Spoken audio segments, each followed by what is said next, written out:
এই ৩০ বছর কিন্তু এই দ্বিদলীয় শাসন অ্যাবসোলুট টার্মে ছিল এবং তারা ফুল টাইম জামাত বিরোধী। যদিও তারা জামাতকে আন্দোলনে নিছে, মন্ত্রীও বানাইছে, এটা বললি বলে আমার প্রয়োজন ছিল তখন নিছি, আর এখন আমার প্রয়োজন নেই নিলাম না। ভেক টার্ম, বাংলাদেশ এগুলো খায় না। আজকে তারা ৬৮টা সিট পেয়েছে, এক। দুই, তার পক্ষে কেউ কথা বললে রাজাকার ট্যাগ দেওয়া হয়। ৩১% ভোট পেয়েছে, সবই কি রাজাকার? মিডিয়া, তারপরে আমলা বা অ্যাডমিনিস্ট্রেশন যদি বলেন, সিভিল আর মিলিটারি ব্যুরোক্রেসি যাই বলেন না কেন, প্লাস বিজনেস, টোটালটা ছিল ১৬ বছর প্রেফার করছে আওয়ামী লীগকে। সামহাও এটা ঘুরে রিভার্স হয়েছে এখন। এখন কিন্তু এইটা বর্তমান সরকারের পক্ষে।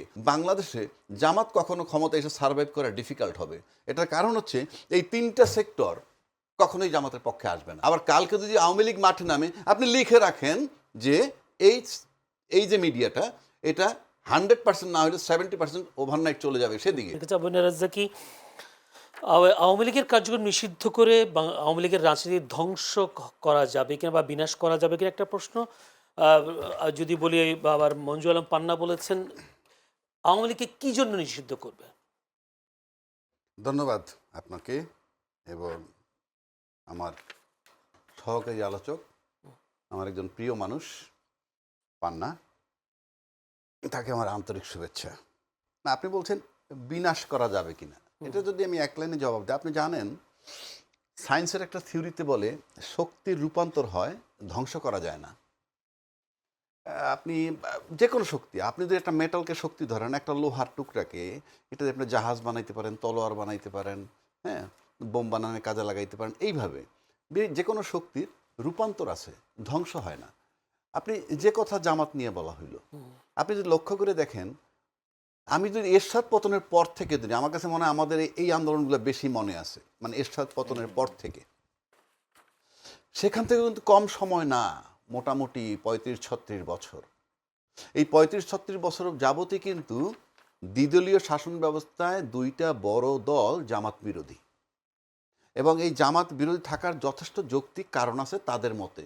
আমি কিন্তু কারো পক্ষে বিপক্ষে বলছি না, আমি অ্যানালাইসিস দিচ্ছি। তাহলে অত বড় দুইটা শক্তি গত ২৫ বছর তারা টানা রাজত্ব, না ২৫ না ৩০ বছর, শেখ হাসিনার ২ টার্মে ২০ বছর, ম্যাডাম খালেদা জিয়া মনে করেন ৩বার প্রধানমন্ত্রী, 10 ইয়ার্স। এই ৩০ বছর কিন্তু এই দ্বিদলীয় শাসন অ্যাবসোলুট টার্মে ছিল এবং তারা ফুল টাইম জামাত বিরোধী। যদিও তারা জামাতকে আন্দোলনে নিছে, মন্ত্রীও বানাইছে, এটা বললি বলে আমার প্রয়োজন ছিল তখন নিছি, আর এখন আমার প্রয়োজন নেই নিলাম না। ভেক টার্ম, বাংলাদেশ এগুলো খায় না। আমি সেখানে যাচ্ছি না সেই আলোচনাটায়, কিন্তু আমরা তো ধ্বংস করতে চেয়েছি, জামাতটাকে তো কেউ চাই নেই। আর এত ক্ষমতা থাকা সত্ত্বেও আপনার জামাতের রাজনীতি বন্ধ হয় নাই কেন? এটা কি বলা হয় যে ধ্বংস করা যায় না? সেই জামাত হাঁটি হাঁটি পাপা করে আজকে বিরোধী দলের নেতা। গল্প আপনি যত করেন, ৫ বছর পতাকা উড়বে তার বাড়িতে। আমি কিন্তু বিদ্বেষ না আমার, আমি ব্যাখ্যা দিচ্ছি কি বিরোধিতা করছেন, নাকি নাটক। স্বাধীনতার পক্ষ শক্তি বিপক্ষ শক্তি, এটা নাটক কিনা, পরিষ্কার নাটক ছাড়া আমি কিছু দেখি না। তা না হলে আজকে তারা ৬৮টা সিট পেয়েছে, এক। দুই, তার পক্ষে কেউ কথা বললে রাজাকার ট্যাগ দেওয়া হয়। ৩১% ভোট পেয়েছে, সবই কি রাজাকার? কে কেউ বলছে আওয়ামী লীগ না থাকার কারণে ভোট বেশি দরকার নেই আমার, ৩১% ভোট দিছে তো, হ্যাঁ, তাদেরকে ফাঁসি দিবেন, গুলি দিবেন? কেন ভোট দিছিল? দুইটা পরীক্ষিত দল দেখে তারা ভাবছিল দেখি কি হয়। সেটা দিয়ে বিতর্কিত করে গেল রেজওয়ানা। কি বলল? মেইন স্ট্রিমে যাতে না আসতে পারে, উগ্রবাদীরা যাতে না, পরিষ্কার সে মিন করছে। আমি সেই বিতর্কে যাচ্ছি না। তার মানে শক্তির রূপান্তর আছে, ধ্বংস নাই। ওই যে বন্ধ নষ্ট করা যায় না, যেটা পান্না ভাই বলল যে একটা দলকে ধ্বংস করা যায়, তার পক্ষে লজিক দিলাম। যেখানে জামাতে আপনি ডিস্ট্রয় করতে পারতেছেন না, সেখানে আওয়ামী লীগকে আপনি ডিস্ট্রয় করতে পারবেন না। এবার আসেন আমার চ্যাপ্টার। আপনি যদি আমাকে বিবেকবান লোক হিসাবে বলেন, এগুলো সেও একমত হবে। এখন আপনি যদি আয়নাঘর ধরেন, বিডিআর হত্যা ধরেন, শাপলা চত্র হত্যার বিনা বিচারে হত্যা, তারপরে এই যাওয়ার আগে ১৪০০ লোকের হত্যা, উনি একটা হত্যা নিজে করেন নাই, বাট উনি এটা নেতৃত্বে ছিলেন, প্রিভিলেজ উনি দিয়েছেন, উনি চাইছেন ক্ষমতায় থাকতে, আর এগুলো সব ক্ষমতায় থাকার সাথে রিলেটেড। সেই বিবেচনায় যদি আমি যাই, তাহলে আমি বলবো যে হ্যাঁ, ঠিক আছে, পার্টি নিষিদ্ধ হওয়া দরকার। বাট আপনি যদি গণতন্ত্রে বিশ্বাসী হন, গণতান্ত্রিক প্রক্রিয়ায় থাকেন। বিএনপি আজকে ক্লেম করতেছে ক্ষমতায় এসে তারা একটা বড় গণতান্ত্রিক দল। গণতান্ত্রিক দলের মানসিক প্রস্তুতি থাকতে হবে সবসময় এরকম যে আমি অলওয়েজ পরীক্ষা দেওয়ার জন্য প্রস্তুত। আপনি পরীক্ষা দেওয়ার জন্য যদি প্রস্তুত হন, এই ভোট পাইছেন, আবার সামনে পরীক্ষা দিবেন। পাশাপাশি আপনার প্রিভিলেজ আছে যারা আওয়ামী লীগের অপরাধী।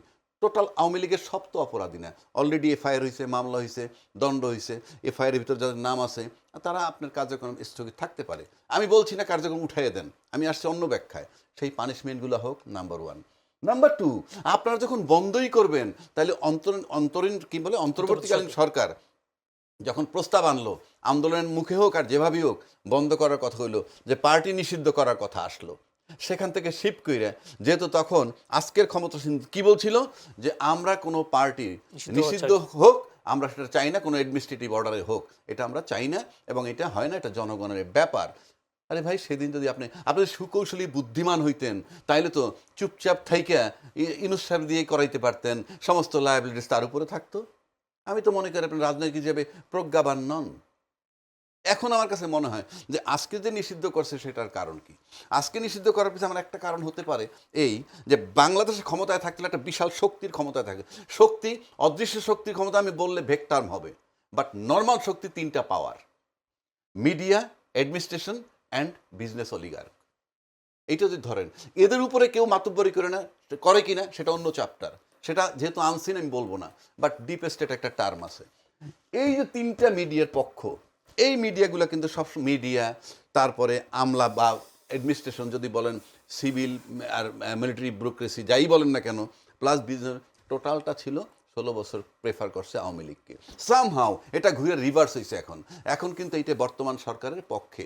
আজকে পান্না বলুক, আপনি বলেন XYZ, সবাই কিন্তু ওইভাবে মিডিয়া, আমরা এই মিডিয়াই যে 16 বছর যাকে সাপোর্ট দিচ্ছে সেই মিডিয়াই তো এখানে ঘুরে দাঁড়াইছে। বাট একটা প্লাস পয়েন্ট আছে যে বাংলাদেশে জামাত কখনো ক্ষমতা এসে সার্ভাইভ করা ডিফিকাল্ট হবে। এটার কারণ হচ্ছে এই 3টা সেক্টর কখনোই জামাতের পক্ষে আসবে না। আমি কিন্তু বলছি না তারা আসুক কি না আসুক, আমি ব্যাখ্যা দিচ্ছি। এই যে মিডিয়া, আমলা এবং বিজনেস অলিগার যারা, তারা যেহেতু জামাতকে প্রেফার করবে না, এটা যখন নিশ্চিত হয় কোনো দল, তখন ভাবে মিডিয়া কোনো অপশন নাই, তখন মনে করেন সেই দলটা ডেসপারেট হতে পারে। কেন আমি বলছি যে আজকে তো যে ক্ষমতায় আছে এই 3টা সেক্টর তার পক্ষে।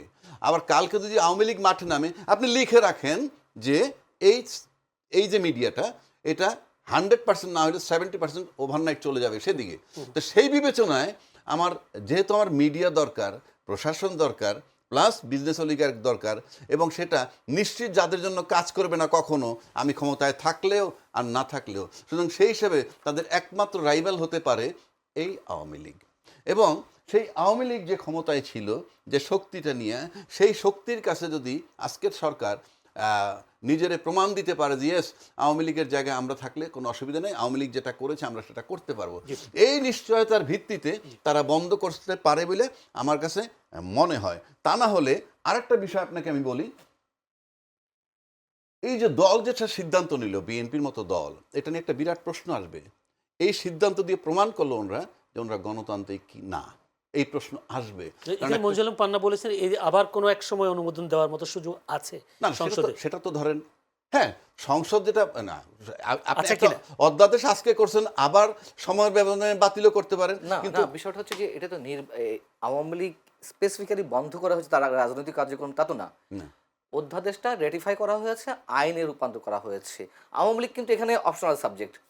এইটির অধীনে মানে এইটাকে নিয়ন্ত্রণে রেখে সন্ত্রাস দমন অধ্যাদেশটাকে অ্যাপ্রুভাল দিছে। হ্যাঁ, এখন নির্বাহী আদেশে আবার যে কোনো সময় যদি সরকার মনে করে, তাহলে আমার কাছে যেটা মনে হয়, এটা যদি আপনি রিল্যাক্স হন, কথার কথা বলছি, কখনো যদি পরিবেশ পক্ষে আসে, আমরা অতীতে শেখ হাসিনা কি করছে, সবকিছু কিন্তু আদালতে শিফট হয়েছে, এবং আমরা আদালত যা বলে আদালতে বানাইছি, আমরা মানে ক্যাশ করেছি।